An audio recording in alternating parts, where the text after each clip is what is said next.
저는 이 본문의 말씀을 가지고 이 성막벽이 의미하는 것, 그리고 이 벽을 만들면서 밑에 은으로 또 받침대를 만들고 금고리로 막 연결해서 이 널판지가 떨어지지 않도록 하는 이런 구조를 통해 가지고 오늘 이 시대를 살아가고 있는 저와 우리들에게 하나님께서 무엇을 말씀하시고자 하는가 한 세 가지를 여러분들과 나누면서 한번 은혜를 받고자 합니다. 첫째는 이 벽을 이루는 이 50개의 판자의 의미입니다.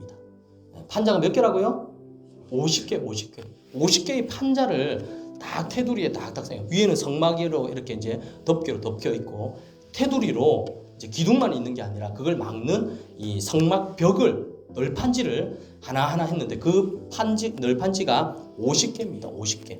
이 50개의 판자의 의미가 무엇이냐 하면 바로 이게 이제 주석에 보면 구원받은 교회, 즉 그리스도인이다라고 기록이 되어 있습니다. 그리스도인.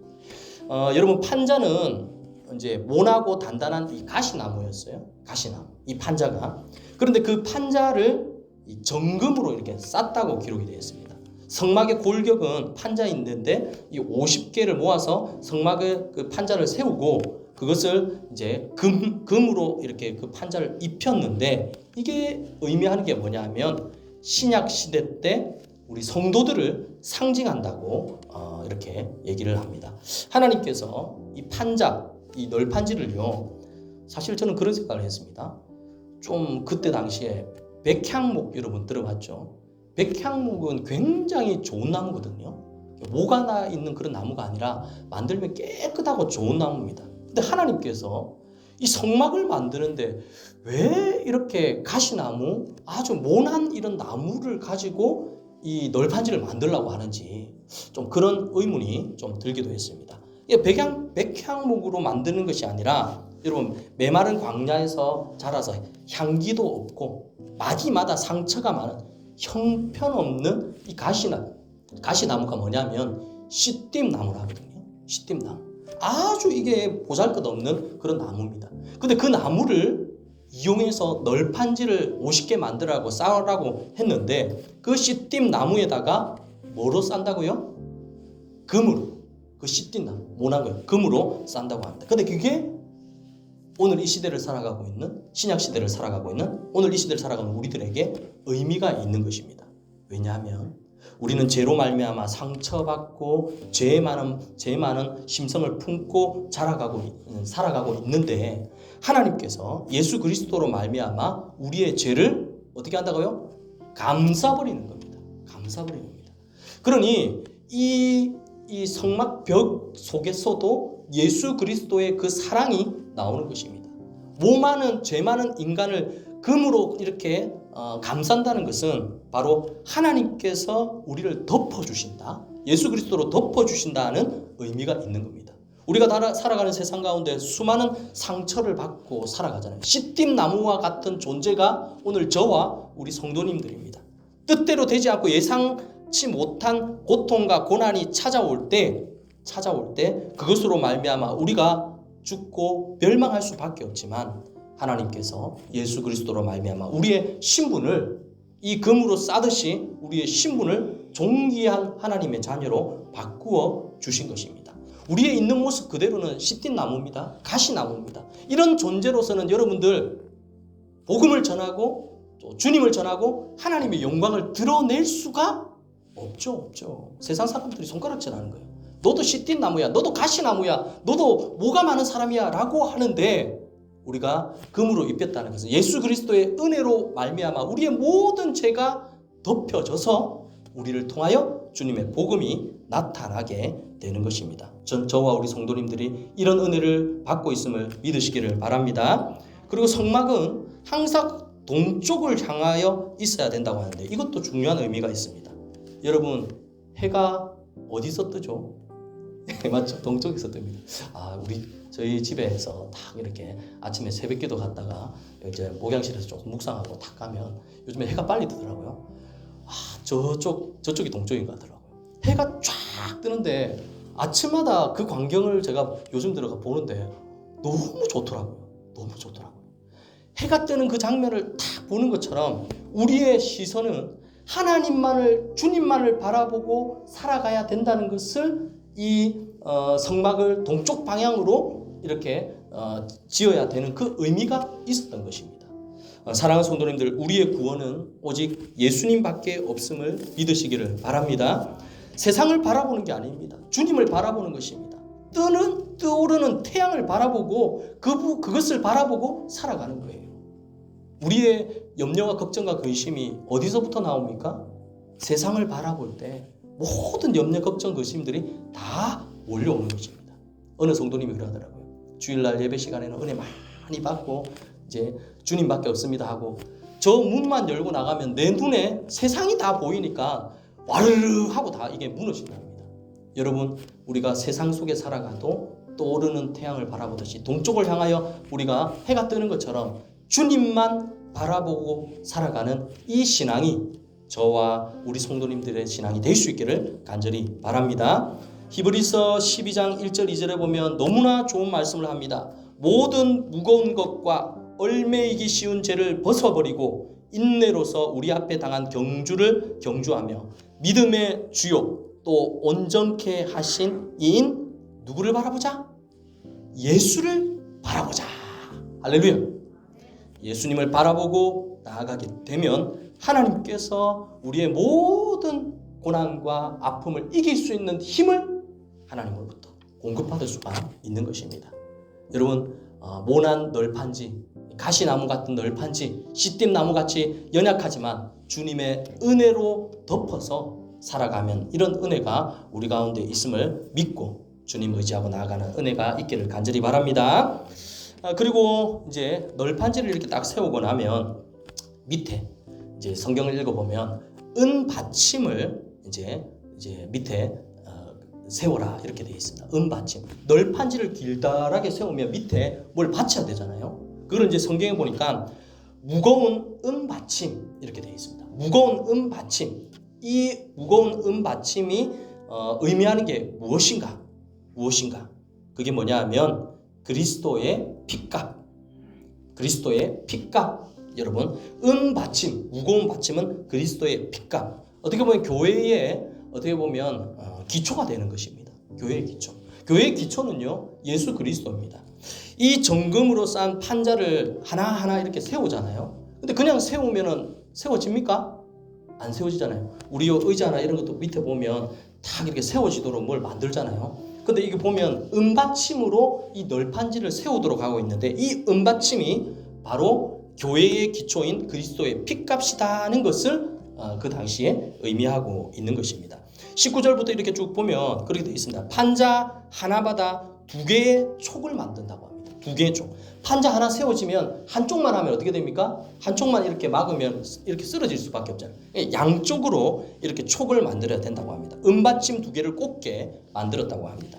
양편벽을 이루는 판자를 이제 그렇게 하니까 이 마침대가 뭐 50개면 몇 개를 만들어야 됩니까? 100개를 만들어야 되는 거예요. 100개를 만들어야 됩니다. 근데 100개를 만들었는데 이것이 얼마나 그 무게가 나가느냐 하면 이게 이제 어떤 이제 성경학자가 이제 이걸 이제 조사를 했는데 이게 100개의 은받침을 하게 되면 이 은받침을 다 모으면 약 한 3톤 정도 된다고 합니다.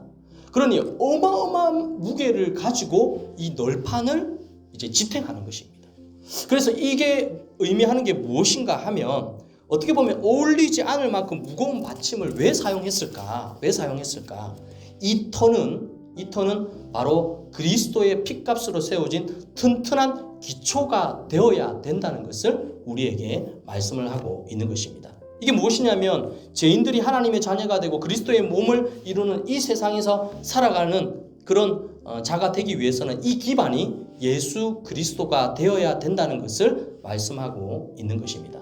저와 우리 성도님들이 이 기초, 은으로 만든 이 받침대가 예수 그리스도라는 것을 믿고 우리의 신앙도 이 뿌리가 든든하게 세워질 수 있기를 간절히 바랍니다.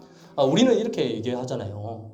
아이고 뭐 예수 그리스도 뭐 그분만이 우리의 구원이고 뭐 우리를 든든하게 세워질 분이시다라고 믿고 나는 절대 변하지 않는다. 나는 뭐 여기에 대해서 자신한다. 감히 이렇게 말할 사람이 없다는 것을 여러분 아셔야 됩니다. 제가 그 정명석이라는 이제 그걸 보니까 전부 다 교수, 연예인, 검사 이런 사람들이 속아서 넘어가는 거예요. 그러면 오늘 우리들은 어떨까요? 우리가 우리 자신을 이렇게 너무 믿을 수가 없는 겁니다. 나는 아닐 거야. 나는 절대 예수님만이 구원이지. 어떤 사람이 와서 어떤 말을 해도 나는 절대 안 따라갈 거야. 그랬던 사람들이 넘어간 거예요. 넘어간 겁니다. 그러니 오늘 우리가 하나님 앞에 기도할 때는 어떻게 해야 됩니까? 겸손하게. 주님, 나도 연약합니다. 나도 어떤 상황에서 어떻게 내 마음이 흔들리고 변질될지 모르는 연약한 인간입니다. 주님 꼭 도와주셔야 됩니다. 주님 나를 붙들어 주셔야 됩니다. 할렐루야. 이렇게 기도해야 돼요. 요즘에 이제 여러분들 이 교주라는 사람들이 또 이단들이 제가 그냥 가만히 한번 곰곰이 생각을 해봤어요. 이 사람들이 왜 이렇게 됐을까? 저는 100% 교만이라고 생각합니다. 어느 순간에 하나님의 은혜와 은사와 능력들을 많이 경험하다 보니까 자기가 하나님이 된 줄 아는 거예요. 그래서 나중에는 뭐라 합니까? 하나님의 심판의 자리에서 자기가 판단하고 정죄하는 거예요. 내 말을 믿어라. 저 오전에도 말씀드렸잖아요. 1000년에 한 번 나타나는 사람이 바로 내다. 10,000년에 한 번 나타나는 사람이 내다. 막 이상하게 막 이 성경을 해석을 해가지고 45년도에 그 정명석이라는 그 사람이 그러더라고. 45년도 46년도 사이에 태어나는 사람이 메시아다. 내가 몇 년도생인 줄 아십니까? 45년생입니다. 내가 바로 그 사람입니다. 그러니까 거기 있는 성도들이 뭐냐면 아멘 이라는 거예요. 야, 이렇게 세뇌돼 가지고 어떻게 됩니까? 예수 그리스도의 자리를 잃어버리는 것입니다. 여러분, 어떤 지도자를 만나도요, 사람의 형상이, 바울 한번 생각해 보세요. 여러분, 바울이 주님의 복음을 전하고 교회를 세웠었는데 그 교회마다 바울을 섬겼나요? 바울을 섬겼나요? 바울은 선교 현장에서 교회를 세우고 떠나갔습니다. 많은 교회를 세우고 떠나가고 그 교회의 주인은 누굽니까? 예수 그리스도 하나님인 것을 증거하고 간 거예요. 근데 오늘날 교주들은요, 다 자기예요. 자기. 막 사진을 걸어놓고 막 그 사람은 하나님처럼 섬겨야 된다고 하면서 그렇게 만드는 것입니다. 사랑하는 성도님들, 우리에게 구원자는 오직 예수 그리스도밖에 없습니다. 그리고 자만하지 마시기 바랍니다. 목사인 저도 그래요. 저도 기도하는 기도 중에 하나가 주님, 나도 교만하지 않도록 도와달라. 혹시라도 하나님보다 내가 높아지는 마음이 있어가지고 하나님의 영광을 더럽히지 않도록 도와달라고. 그게 겸손하게 주님 앞에 나아가는 저와 우리 성도님들의 모습이 되어야 되는 거예요. 받침은요, 바로 변하지 않는 우리의 구원입니다. 예수 그리스도로 말미암아 얻은 이 구원의 은혜를 저와 우리 성도님들이 눈을 뜰 때마다 하나님 앞에 감사, 주님의 은혜를 풍성하게 부어달라고 기도하는 성도님들 되기를 바랍니다. 마지막 세 번째로 이제 판자들의 고리를 꿰는 금띠입니다. 금띠. 판자들의 고리를 꿰는 금띠. 이제 널판지가 이렇게 팍팍 세워지잖아요. 쫙 세워지면요, 이 널판지가 이제 하나하나 따로 이렇게 놀지 않도록 금띠를 가지고 연결을 해버리는 거예요. 널판지가. 우리도 그렇잖아요. 널판지를 세우면 그냥 하나하나 세워두면 어떻게 됩니까? 하나는 앞으로 갔다가 뒤로 갔다가 막 이러는 거예요. 그래서 오늘 이 본문에 보면 판자의 고리를 꿰는 금띠로 그걸 하나하나 다 연결을 하라는 것입니다. 이게 또 의미하는 게 있습니다. 이게 의미하는 게 뭐냐면 그리스도인의 사랑의 띠를 의미하는 것입니다. 그리스도인의 사랑의 띠. 벽을 이루는 금박 판자는요, 무거운 은받침 위에 놓여서 안전합니다. 하나님께서 이렇게 안전장치를 마련해 주었죠. 뿌리는 하나님이시니까. 그런데 이 판자 하나하나가 이 금고리 한 개 한 개 중간에 달게 했는데 그 고리들 사이에 금으로 싼 막대로 꽂아가지고 이게 흔들리지 않도록 만들었다고 합니다. 이게 뭐냐면 예수 그리스도의 피로 구원받은 성도끼리 연합시키는 사랑의 띠를 의미하는 것입니다. 우리 교회도 마찬가지죠. 여러분, 저는 우리 교회가 계속해서 이렇게 하나님의 은혜 가운데 서로 위로하고 격려하고 함께 손에 손을 잡고 또 이렇게 나아가는 것들을 볼 때 담임 목사로서 너무 감사하고 또 고맙습니다. 여러분, 이렇게 신앙생활을 하면 됩니다. 교회는요, 바로 이런 곳이 돼야 돼요. 우리 교회는 아니지만 어떤 교회 가면 심판의 자리에서 이 사람 저 사람 판단하고 정죄하고 새로운 성도들이 들어올 수가 없습니다. 이곳은 막 율법이 가득 차가지고 뭐 하나만 하면 막 여러 사람 달려 들어가지고 정죄하고 비판하고, 그게 아닙니다. 우리는 안 그랬나요? 저도 그랬습니다. 저도 예수님을 잘 모를 때는요, 엉망으로 신앙생활을 했지만 누군가가 참아주고 위로하고 도와주고 끌어주고 하니까 이렇게 성장해서 지금 보세요, 목사가 된 거예요. 나의 지난 날에도 정말로 정죄받을 만한 그런 사람이었지만 참고 인내하고 끌어주고 밀어주는 성도 간의 교제를 통해서 이렇게 세워지는 거예요. 저에게도 감사한 분들이 너무 많습니다. 제가 이제 하나님을 이렇게 인격적으로 만나지 않았을 때 항상 저를 도와주고 항상 기도해주고 또 위로해주던 또 그 형님들이나 또 동생들이 있었어요. 그리고 또 예배 안 드리고 할 때는 한동안 안 나갔는데 올 때마다 얼마나 기쁘게 맞이해 주는지 마치 내가 부끄러울 정도로. 그런데 그걸 보면서 뭘 느낄까요? 성도들을 통해 하나님을 느끼는 거예요. 와, 하나님이 나를 사랑하시구나. 어떻게 느낍니까? 여러분들이 사랑의 띠로 섬겨주고 말 한마디 던져주는 그 말로 하나님의 음성을 듣는 거예요. 그러면서 하나하나 자라가는 것입니다. 그게 이제 신앙 성장이죠. 저는 우리 교회 성도님들이 바로 판자들의 이 고리를 깬 금띠처럼 그리스도의 사랑의 띠로 하나님이 기뻐하는 공동체가 될 수 있기를 간절히 바랍니다. 이것들이 다 연결되어 있을 때 하나님의 교회가 든든하게 세워지는 것입니다. 성도는 혼자가 아닙니다. 저도 신앙생활을 할 때 믿음의 동력자가 참 중요한 것 같아요. 내 가까이에 나와 함께하는 믿음의 동력자가 있기 때문에 어떨 때는요, 혼자가 아니라고 생각하니까 힘을 낼 수가 있는 거예요. 여러분, 혼자서 하는 일들은 힘들지만 여러 명이서 함께하면 어떻습니까? 힘이 나는 거예요. 작은 일이라도 뭐 아무 일 아닌 것 같지만 함께하면 그 일 속에서 하나님의 영광이 나타나는 것입니다. 제가 전에 한번 얘기 드렸죠. 제가 이제 섬겼던 교회, 지금 대은교회, 이제 대구에 있는 대은교회 계시는 그 목사님이 이제 은퇴를 하셨어요.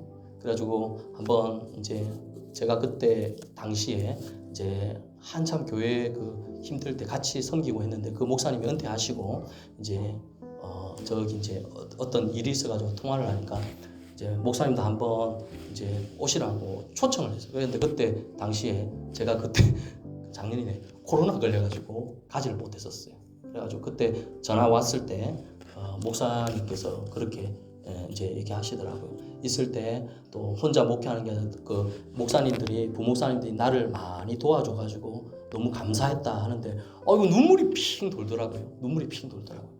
목사님도 목회를 혼자 한 게 아니었어요. 그 밑에 있는 이 부목사님들, 장로님들과 다 함께 이 금고리를 널판지에 다 이렇게 연결되어 있듯이 한 마음 한 뜻을 가지고 함께 달려갔으니 마지막 목사님이 은퇴할 때 이 모든 것들이 내 영광이 아니라 함께한 여러분들의 영광이고, 또 저에게 통화할 때도 목사님이 그때 많이 도와줘가지고 내 목회를 은퇴를 이렇게 잘하게 되었다면서 그 얘기를 들었는데 막 눈물이 막 핑 돌더라고요.